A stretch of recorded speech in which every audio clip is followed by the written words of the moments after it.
Thank you very much. We had a busy day. We're dealing with lots of different people and lots of different things. We had some terrific people in today and trying to solve some of the problems that are going on in the country and outside of the country. We're doing very well with respect to other countries really behaving on taking the criminals that they sent into our country, and we're getting them out. These are some of the worst people on earth, and they're getting out and they're being accepted back in their countries, as you've heard, without exception. So a lot of people thought that was not going to happen, but it's happening very full force. Now we're getting some very, very dangerous people out of our country, which is very important. Will, perhaps we'll go through the first one, please. Yes, sir. So earlier today, before the press came in, you signed a commission appointing Chris Wright to be your next Secretary of Energy. We have another commission prepared for your signature, sir. This is Doug Collins to be Secretary of the VA, Doug Collins of Georgia. Two very good men.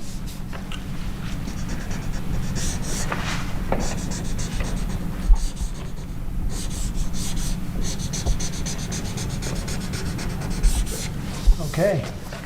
Thank you, sir. Next up, in light of numerous actions taken by a number of bodies of the United Nations which exhibit a deep anti-American bias, we have an executive order prepared for your attention that would withdraw the United States from the UN Human Rights Council, would withdraw the United States from the UNRWA, which is a refugee organization, and would also review American involvement in UNESCO, which has also exhibited anti-American bias.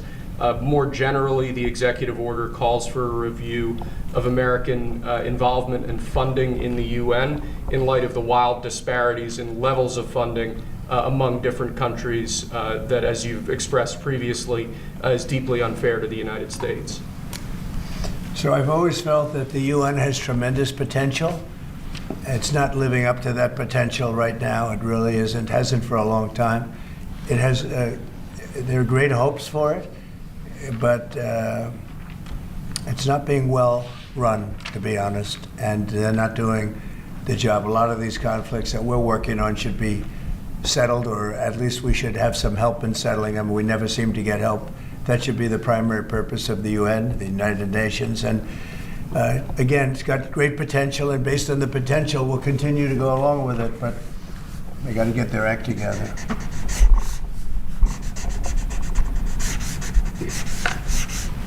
What would they need to do, sir, to get their act together? Well, they got to be fair to countries that deserve fairness. They have some countries, as you know, that are outliers, that are very bad, and they're being almost preferred as countries to those that do their job and are doing a good job, and they have to really, they're going to end up losing a lot of countries. They're going to end up losing their credibility like other organizations, and then they're going to be nothing. The potential of the United Nations, and not everybody agrees with me on this, the potential of the United Nations is fantastic if properly run. So we'll see what happens. How much money are you willing to take away from that? Well, we're taking away a little bit, but we're not looking to take away money. This is so important that we're really, as you know, the United Nations is largely funded by us. But, and it shouldn't be. It should be funded by everybody. But we're disproportionate, as we always seem to be. But it's something that if it ever lived up to the potential, in 10 minutes it would make up the difference. That's the kind of power it could have. Right now it doesn't have that power. Next, sir, this is a national security presidential memorandum that seeks to impose maximum pressure on the government of the Islamic Republic of Iran. Many of these provisions are similar to actions that your administration took during your first administration. The basic idea here is to have every department and agency, or many departments and agencies in your government attempt to sanction and control Iranian activities, particularly relating to the Iranian nuclear program and the Iranian export of terrorism through support of various proxy groups abroad. And the intent here is to give you all of the possible tools to, I'd say, engage with the Iranian government to ensure that going forward they are less of a malign actor on the world stage. So this is one that I'm torn about. Everybody wants me to sign it. I'll do that. It's very tough on Iran. It's what we had before. We would have never had the problem. You would have never had October 7th. We would have never had the problem had the election gone the different way, which it should have. But this one, I think, more than made up for it. I think we're doing things, and it shows that more than made up for it, much more historic. The Iran situation, hopefully, I'm going to sign it, but hopefully we're not going to have to use it very much. We will see whether or not we can arrange or work out a deal with Iran, and everybody can live together, and maybe that's possible, and maybe it's not possible. So I'm signing this, and I'm unhappy to do it, but I really have not so much choice because we have to be strong and firm, and I hope that it's not going to have to be used in any great measure at all. It'd be great if we could have a Middle East and maybe a world at total peace. Right now you don't have that. When I left, you had peace all over the world, and now you have the world is blowing up. As you know, Bibi is coming in to see me later. Others are coming in to see me. We'll see what we can do. But I'm signing this, and hopefully it will be a document which won't be very important, will hardly have to be used. So what kind of deal would you be prepared to Well, make we're going to with see. I mean, we're going to see. They cannot have a nuclear weapon. With me, it's very simple. Iran cannot have a nuclear weapon.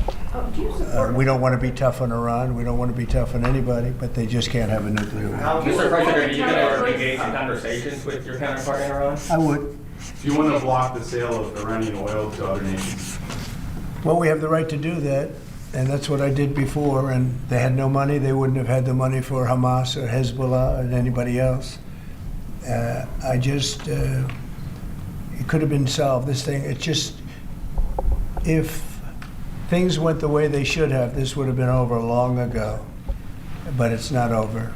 How And, close do you think Iran is to developing a nuclear weapon? I think they're close. I think they're close. They're too close. But again, you could go back 4 years. I would have said they would have had it during this intervening period. But they're pretty close, Peter. And why say that you're unhappy to sign it if it's Iran and their proxies who have threatened to retaliate against you Yeah. and your team by killing you guys for taking out Soleimani? Well, they haven't done that, and that would be a terrible thing for them to do. Not because of me. If they did that, they would be obliterated. That'd be the end. I've left instructions. If they do it, they get obliterated. There won't be anything left. And they shouldn't be able to do it. And Biden should have said that, but he never did. I don't know why. Lack of intelligence, perhaps. But he never said it. If that happens to a leader, or close to a leader, frankly, if you had other people involved also, you would call for total obliteration of a state that did it. That would include Iran.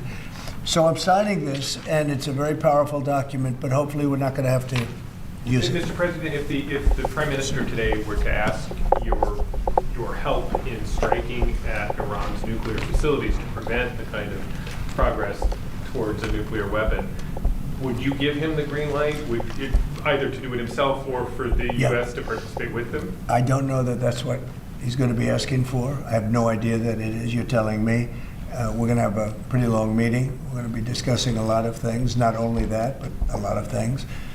And I'll let you know if the time comes to let you know. But right now, that's not something that I can discuss. Mr. President, when you said if they do it, they get obliterated. Just to be clear, you're talking about if Iran made an attempt on your life. Yeah, that would be called total obliteration.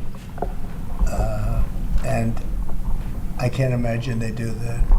It should have been stated by Biden, but he didn't state it because he had no clue, as you know, as Mr. everybody President, What knows. is your vision actually for relationship Do you have with anything Iran? else? No, that's all we have. My vision for For a what? relationship with Iran, and would you? would I'd you love to think have a Israel good would- relationship with everybody. They can't have a nuclear weapon. That was the only thing that was very important. They can't have a nuclear weapon. Beyond that, it would be very tough if they insist on doing that. They have some of their leadership, I can tell you right now, and maybe you know it, maybe you don't. But there are many people at the top ranks of Iran that do not want to have a nuclear weapon just for that very reason. Mr. President, what's your reaction to China's retaliatory tariffs? It's fine. It's fine. We're going to do very well against China and against everybody else. Right now, they've taken advantage of the Biden administration like I've never seen. I've never seen. The deficit with China is about $1 trillion. Think of it, $1 trillion. They're using our money to build their military. And Biden let that happen. You know, we're taking a lot of fires here. We came back. This is like a different place. The good news is we're doing very well. We're doing well with countries that nobody expected we'd do well with. We are respected again as a nation. Maybe at a level that people haven't seen for many, many decades. But when I left, we didn't have any wars. I defeated ISIS, 100% of the ISIS caliphate, and now the world seems to be ready to blow up, but we'll see if we can stop it. Mr. President, when you speak to President Xi. Say it. Have you reached out to the Iranians about any kind of deal to start those? I would reach out. I mean, I have nothing. I say I'm one that doesn't care whether I reach out or they reach out. A lot of people say, let them reach out, sir. To me, it doesn't matter. It's just talk. But I want to see everybody do well. I want to see great countries, and I want to see peace in the Middle East and elsewhere. We're also working very hard with respect to Russia, Ukraine. That's a bloodbath. It's a total bloodbath. What's going on there is incredible. What's going on with the soldiers, young soldiers being killed by the thousands. I mean, literally by the thousands. And we want to see if we can get that stopped. And I think we've had some very good talks. Any update on when you would speak to President Xi, sir? Any update on when you would speak to President Xi? No, we'll speak to him at the appropriate time. I'm in no rush. At the appropriate Do you think that conversation can lend itself to the type of freeze that it meant for the tariffs for Canada and Well, Mexico? we'll see what happens. I mean, well, there's a short-term freeze with Mexico, and, as you know, and with Canada. But they've agreed to be very, very strong on the border, stronger than they ever were by far, by a factor of about 30. And in addition to that, as you can see, we've been strong because we've had numbers like you've never seen before. I mean, the border is now closed, really closed. And with that being said, we're letting good people come through, and we want good people to come into our country. But the border is closed. In your talks with Prime Minister Netanyahu today, do you intend to press him about how many deaths there have been amongst Palestinians? Are you concerned about that death? I talk about that too. You know, both sides mean a lot. I talk about that. I talk about the other side. I talk about everything. What's your main message to him today during your meeting? Well, I'm here to listen.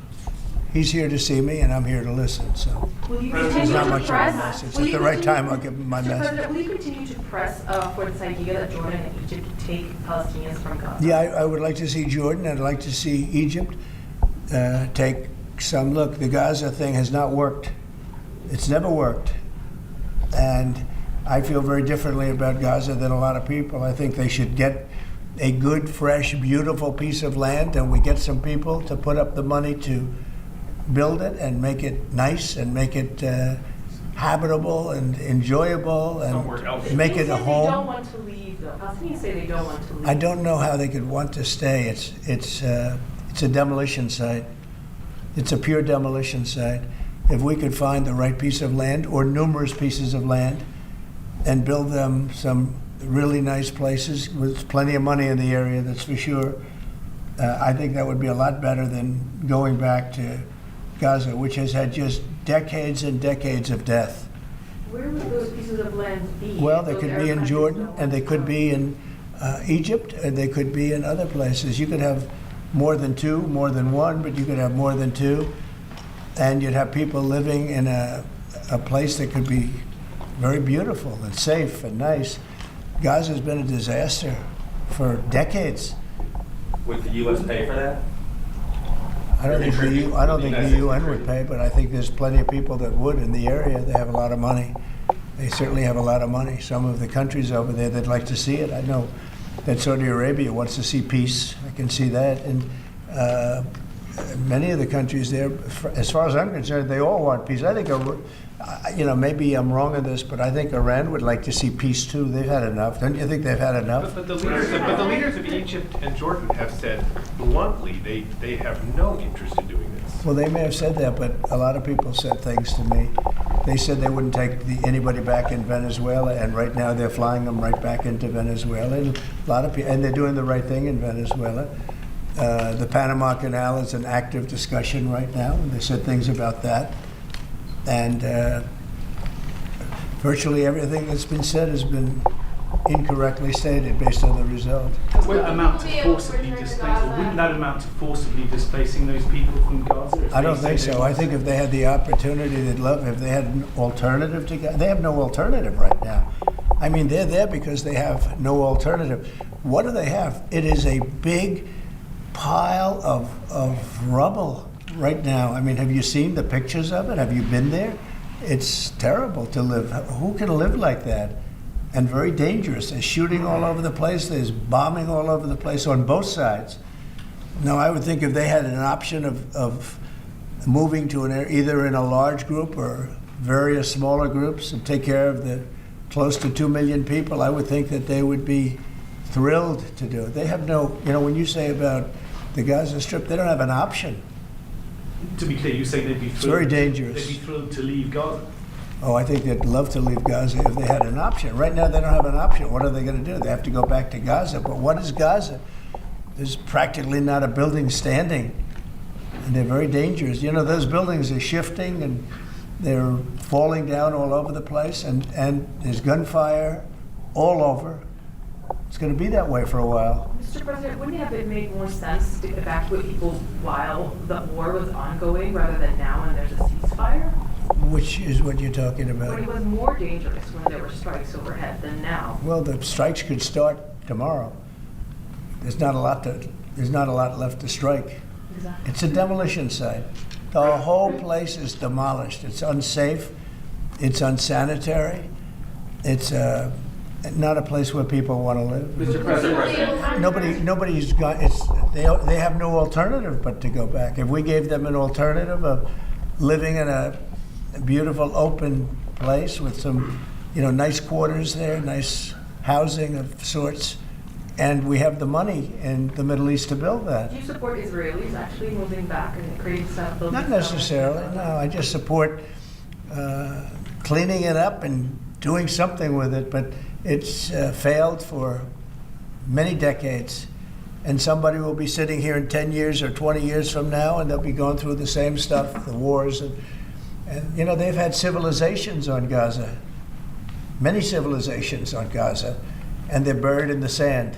Secretary It Rubio. doesn't seem to work. Secretary. Thank you, sir. On Elon Musk, how often are you talking to him? And have there been ideas that he's brought to you that you said, oh, no, wait a minute, this is going a little too far? Oh, many ideas, but look, he's done a great job. Look at all the fraud that he's found in this U.S. AID.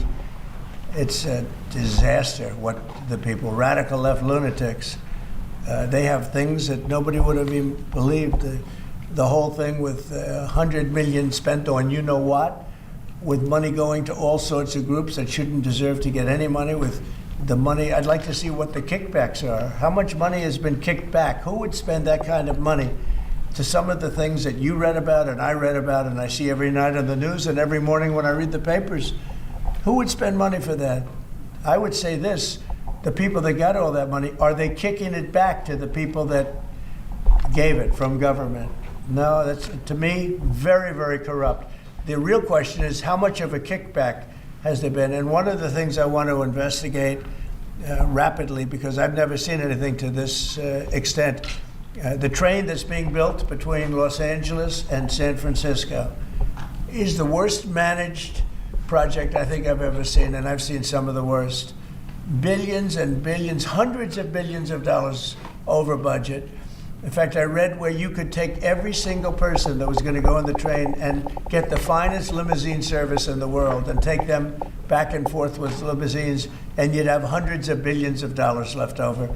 It is the worst thing, and we're going to start an investigation in that because it's not possible. I built for a living, and I built on time, on budget. It's impossible that something could cost that much. And now it's not even going to San Francisco, and it's not going to Los Angeles. They made it much shorter. So now it's at little places way away from San Francisco and way away from Los Angeles. No, we're going to start a big investigation on that because I've never seen anything like it. Nobody has ever seen anything like it. The worst overruns that there have ever been in the history of our country. And it wasn't even necessary. I would have said, you don't buy it. You take an airplane. It costs you $2. It costs you nothing. You take an airplane. But this got started, and if you have to, you drive. You can drive. Are there other agencies? They have hundreds of billions of dollars of cost overruns, and it's not even the same project. It's much shorter. It's way outside of San Francisco and way outside of Los Angeles. So we're going to be looking into Who's that. going to investigate that? Is that DOGE who's going to investigate the train? No, I'm doing that myself. No. Some of these Doge Not- engineers that Elon Musk has helping him are as young as 19 years old. That's good. They're very smart, though, Peter. They're like you. They're very smart people. Thank you. Have you met any of these guys? No, I haven't seen them. They work actually out of the White House. They're smart people. Unlike what they do in the control towers, where we need smart people, we should use some of them in the control towers where we were putting people that were actually intellectually deficient. That was one of the qualifications, is you could be intellectually deficient. No, we need smart people. Some are young and some are not young. Some are not young at all. But they found great things. Look at the list of things. Maybe I'll do it tomorrow. I'll read off a list of 15 or 20 things that they found inside of the USAID. It has to be corrupt. Nobody could approve that. They could only approve that if they were getting kickbacks. And you're talking about hundreds of millions of dollars. And it sounds like you're going to wind down USAID. It sounds like it. I mean, I think so. Yeah. I So would think. when that happens, which part of the government? Well, I will be could see responsible Marco for paying? Rubio being in charge, State Department, because they're giving money to. I mean, some of the money is well spent, I guess, but much of it is really fraudulent. And on the education department, why nominate Linda McMahon to be the education department secretary if you're going to get rid of the education? Because I told Linda, I hope you do a great job and put yourself out of a job. I want her to put herself out of a job. Education department. So we're ranked number 40 out of 40 schools, right? We're ranked number 1 in cost per pupil. So we spend more per pupil than any other country in the world, and we're ranked at the bottom of the list. We're ranked very badly.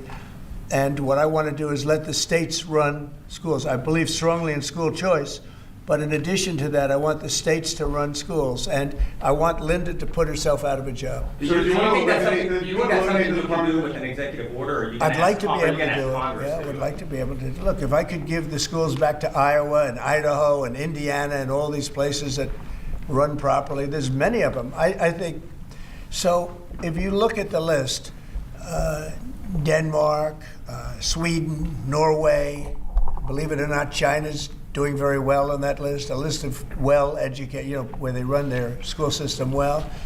You have a lot of countries, not surprising names. I think that if you moved our schools into some of these states that are really well-run states, they would be as good as Denmark and Norway and Sweden and some of the other states. And then you'd have the laggards, and you know who they are. I don't have to go to it, but you'd have the laggards, the same laggards that are laggards with everything else, including crime.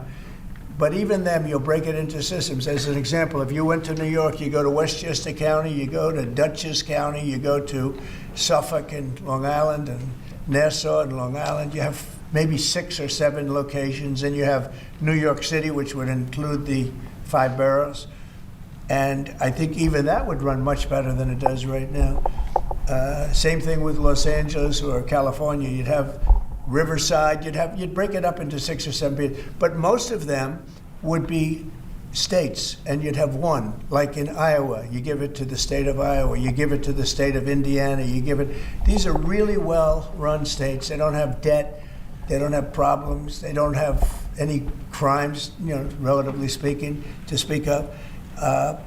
And you would have education that would be the equivalent of Norway and Denmark and various other places that are at the top of the list. So we're at the bottom of the list, and we're the most expensive. We're at the top of the list when it comes to cost per pupil. We spend more money per pupil than any other nation in the world, and yet we're rated number 40.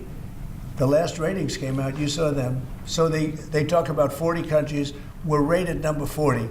And I say that if we did this, we would go 20, 30 notches up. We could do great. And we would have some of the best districts in the world. But are you looking to do that with an executive order, sir, or do you need to work with Congress? Well, there are some people that say I could. I think I'd work with Congress. I think we'd have to work with the teachers union, because the teachers union is the only one that's opposed to it. Nobody else would want to hold them back. Look, we have to tell the teachers union, we're rated last in the world in education of the top 40. We're rated last. We were 38. Now we're 40. We went to 39. We went to 40. We're 37. But we're at 40 now. The thing just came out. That's under Biden. Remember that. Secretary Rubio announced a deal this week that would allow potentially American citizens who are criminals to be put in a different country. Is that something you're looking to Oh, do? no, I didn't know that he announced that yet, but if he did, it's fine, yeah. We have hardened criminals, horrible people. You see him pushing people into subways. The train is coming last week. Guy walking around, just sees somebody waiting for the train. Train's coming 40 miles an hour, and he gets pushed into the subway. And that happens all the time. These are sick people. If we could get them out of our country, we have other countries that would take them. It's no different than a prison system, except it would be a lot less expensive, and it would be a great deterrent.